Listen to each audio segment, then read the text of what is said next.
नमस्कार, एजुकेटर बबीता के official channel में आप सभी का स्वागत है। आज हम संधि के विषय में चर्चा करेंगे। इससे पहले हम वर्णमाला की 4 क्लासेस ले चुके हैं, जिसमें हमने वर्णमाला के बारे में विस्तार पूर्वक चर्चा की है। आज हम संधि को पढ़ेंगे और संधि की भी हम ऐसे 3 से 4 वीडियो लाएंगे, जिससे आपकी संधि का कंसेप्ट पूरी तरह से क्लियर हो जाए। तो सबसे पहले करते हैं कि संधि का अर्थ होता क्या है। तो संधि का अर्थ होता है जोड़ना। और संधि का जो परिभाषा है, संधि की परिभाषा होती है कि 2 समीपवर्ती वर्णों के मेल से जो विकार उत्पन्न होगा उसे हम संधि कहते हैं। 2 समीपवर्ती वर्णों के मेल से जो विकार उत्पन्न होगा उसे हम संधि कहते हैं। तो और संधि का नियम होता है कि पहले अक्षर का अंतिम वर्ण और द्वितीय अक्षर का प्रथम वर्ण। ठीक है, तो संधि का नियम क्या हुआ? पहले अक्षर का अंतिम वर्ण और दूसरे अक्षर का प्रथम वर्ण। तो जैसे हमारे पास उदाहरण है मत जमा अनुसार, तो इसकी संधि करते हैं। तो इसका जो अंतिम वर्ण है वो है हमारा अंतिम वर्ण अ।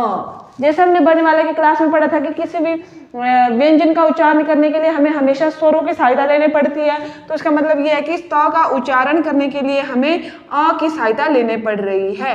मतलब इस तरह से बना हुआ है ये। तो अंतिम वर्ण जो हुआ वो हुआ हमारा अ, और जो प्रथम वर्ण है इसका द्वितीय अक्षर का वो भी हमारा अ है। तो अ जमा अ क्या बनता है? आ। अ जमा अ बनेगा आ। तो इस तरह हमारा जो शब्द बनेगा, तो देखो जब हमने यहां से आ ले लिया तो यहां पे बचा हमारे पास मत, वो भी तो आधा, और यहां पे बचा हमारा नुसार। अब हम इसको जोड़ेंगे। तो अब क्या करेंगे कि अब इसको जोड़ेंगे। सबसे पहले मत आधा है, अब इस आ ने इस तो को पूरा कर दिया, मतलब स्वर जुड़ गया, आ की मात्रा लग गई, और नुसार। तो इस तरह से हमारा जो संधि बनी वो बना हमारा मतानुसार, मतलब मत जमा अनुसार। तो अंतिम वर्ण था अ, प्रथम वर्ण था अ जमा अ से मिलकर बना आ, और यहाँ पे बचा हमारा त मत, और यहाँ पे बचा हमारा नुसार। तो मत जमा नुसार बना हमारा मतानुसार। इसी तरह हम और भी संधि करेंगे। सबसे पहले करेंगे कि संधि के भेद कितने होते हैं।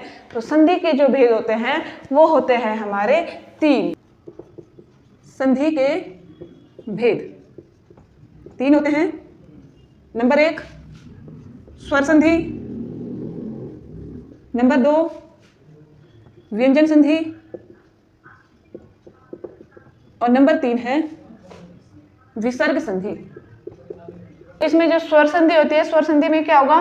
पहले अक्षर का अंतिम वर्ण भी स्वर होगा और द्वितीय अक्षर का प्रथम वर्ण भी स्वर ही होगा, और 2 समीपवर्ती स्वरों के मेल से जो विकार उत्पन्न होगा उसको बोलेंगे हम स्वर संधि। और व्यंजन संधि में क्या होगा? पहले अक्षर का अंतिम वर्ण स्वर भी हो सकता है और द्वितीय अक्षर व्यंजन।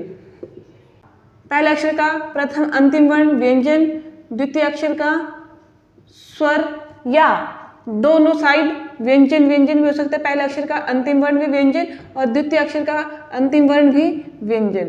तो मतलब ये हुआ कि इसमें एक साइड तो व्यंजन होना ही चाहिए। तो व्यंजन अथवा व्यंजन जमा व्यंजन या व्यंजन जमा स्वर के मिलने से जो विकार उत्पन्न होगा उसको बोलेंगे हम व्यंजन संधि। और विसर्ग संधि होती है जिसमें एक साइड विसर्ग और दूसरी साइड स्वर या व्यंजन कुछ भी हो सकता है। तो अब करेंगे हम सबसे पहले स्वर संधि। तो स्वर संधि जो है इसके मुख्यतः 5 भेद होते हैं। नंबर 1 दीर्घ संधि, नंबर 1 दीर्घ संधि, नंबर 2 गुण संधि, नंबर 3 वृद्धि संधि, नंबर 4 यण संधि, और नंबर 5 है आयादी संधि। ये हुई हमारी स्वर संधि के भेद। तो स्वर संधि के हमारे कितने भेद हुए? 5। नंबर 1 दीर्घ संधि, नंबर 2 गुण संधि, नंबर 3 वृद्धि संधि, नंबर 4 यण संधि, और नंबर 5 है हमारे पास आयादी संधि।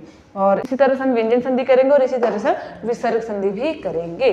ठीक है, तो इसमें हम सबसे पहले जो संधि करेंगे वो करेंगे स्वर संधि। स्वर संधि का पहला भाग हमारा दीर्घ संधि।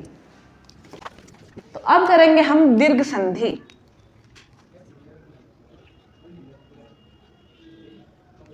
तो सबसे पहले दीर्घ संधि की पहचान कैसे करेंगे कि ये कौन सी संधि है। तो दीर्घ संधि की पहचान के लिए हमारे पास शब्द होते हैं आ की मात्रा, बड़ी की मात्रा और बड़े ऊ की मात्रा। ये होती है हमारी दीर्घ संधि की पहचान। ठीक है, तो मतलब ये कि अगर आपके पास शब्द आया आपके पास नवागत,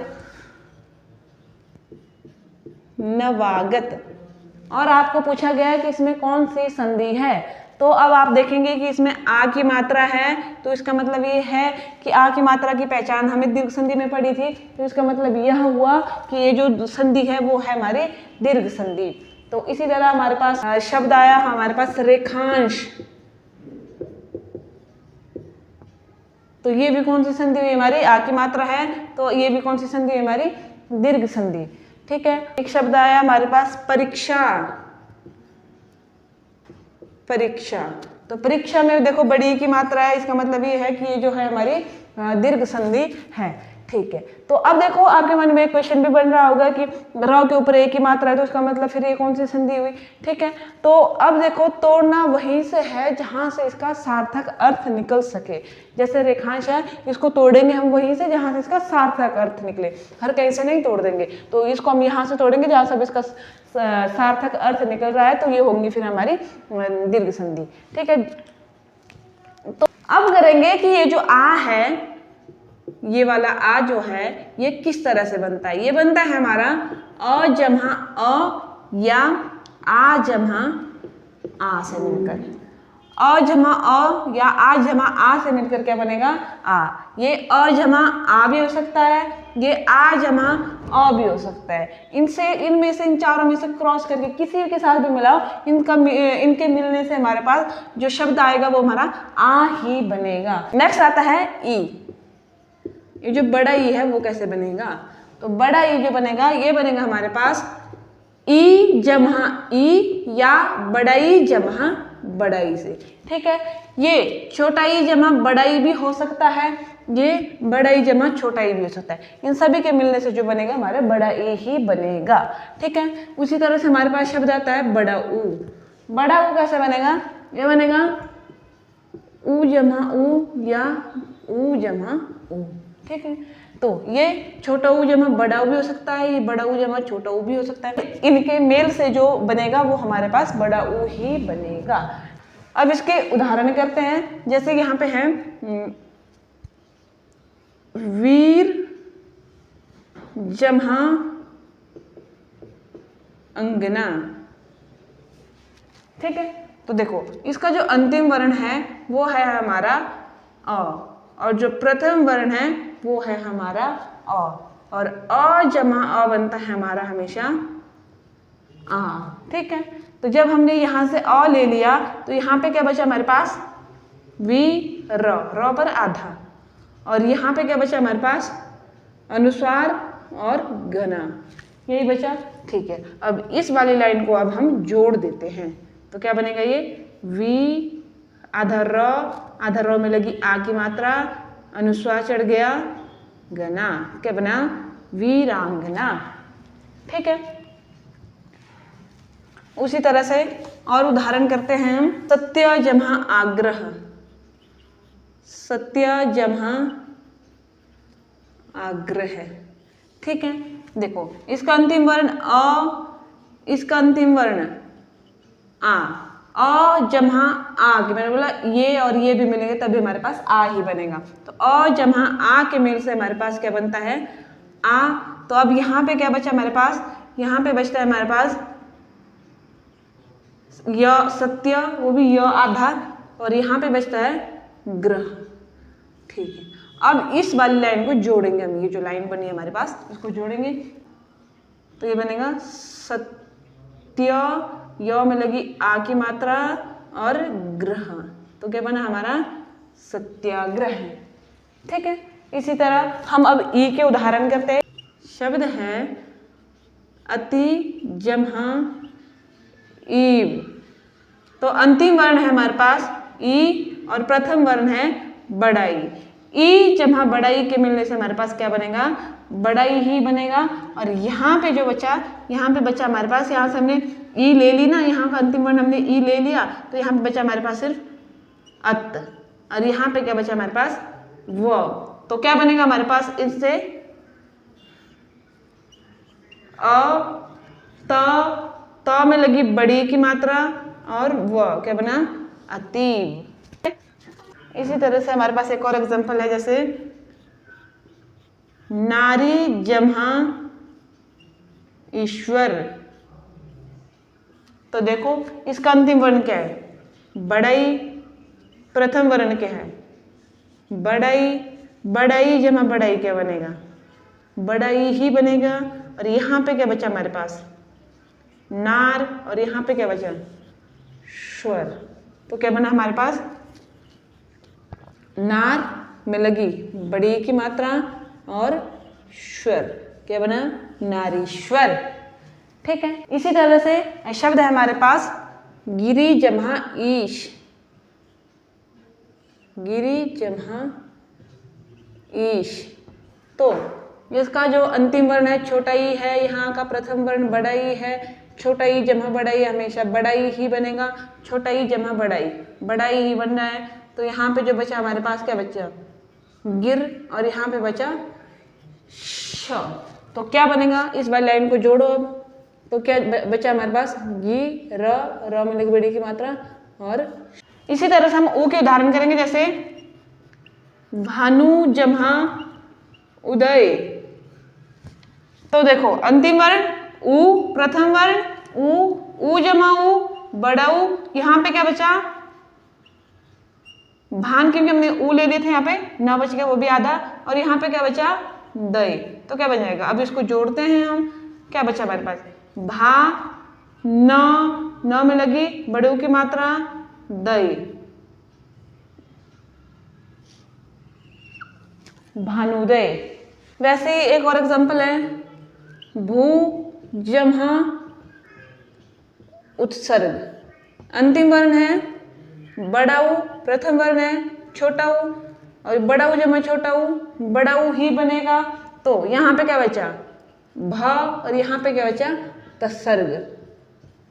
तो अब इन तीनों के मिलने से क्या बनेगा हमारे पास, भ में लगी बड़े ऊ की मात्रा, आधा त सर्ग, बहुत सर्ग। ठीक है।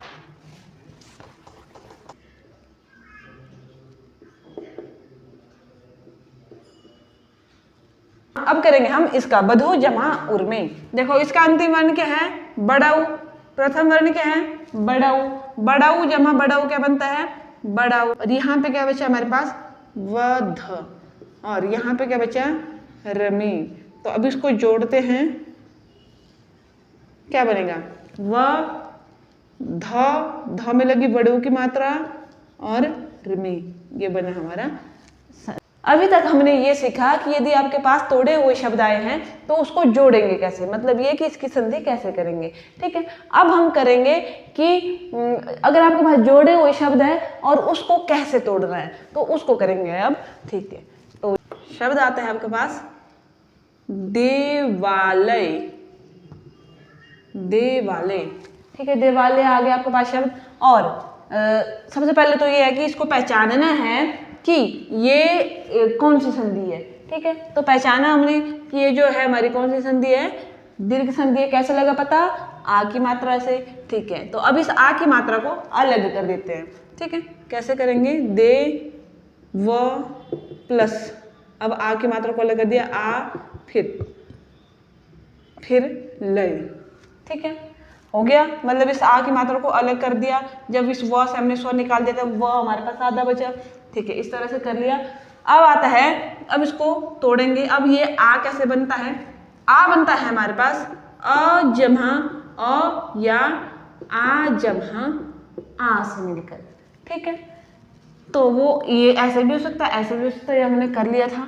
ठीक है, तो अब ये जो देव बचा है इसको नीचे लाते हैं, इसके साथ जोड़ते हैं अ के साथ, दे व, आधा व था, इस अ के साथ इस अ को इस व के साथ जोड़ दिया तो बना हमारे पास देव, और व हो गया पूरा। ठीक है, उसी तरह इस देव को यहाँ पे लाते नीचे वाली लाइन में देव। ठीक है, फिर इस आ को इस व के साथ जोड़ते हैं तो मतलब आ की मात्रा लग गई, बन गया देवा। ठीक है, उसी तरह से इस लय को इसके साथ जोड़ते हैं अ के साथ, अ लय।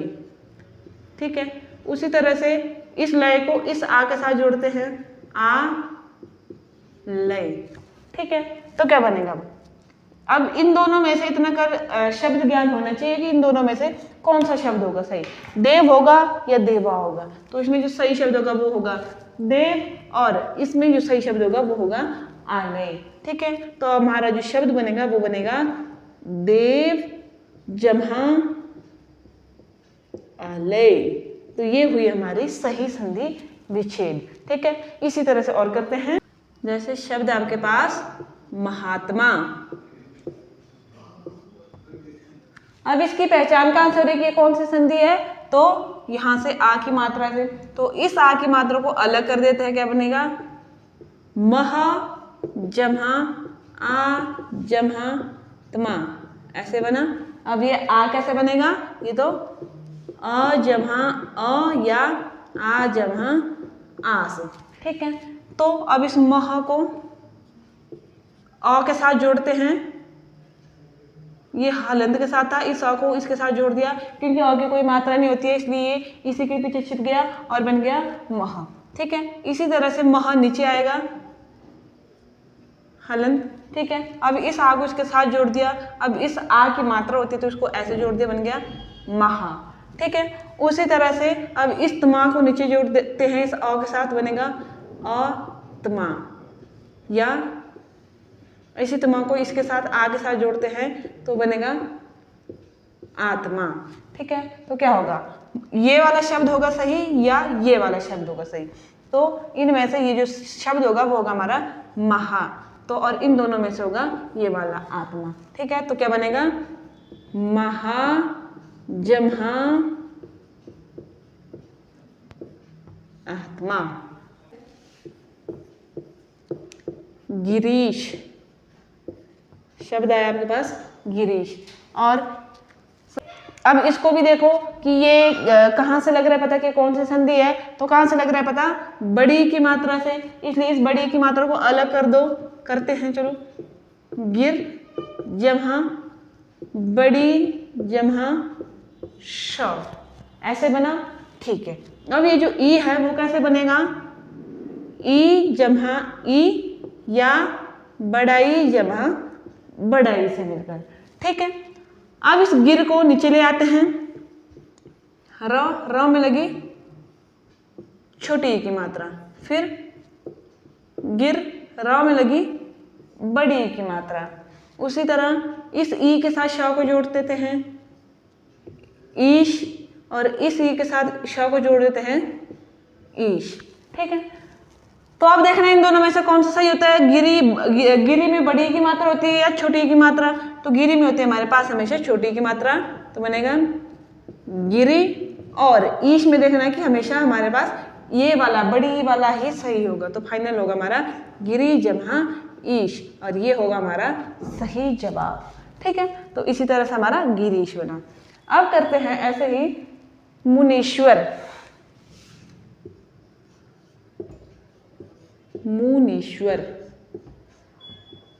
ठीक है, अब यहाँ पे कहाँ से लग रहा है पता, तो ये लग रहा है हमें बड़ी की मात्रा से, तो इसको अलग कर दो।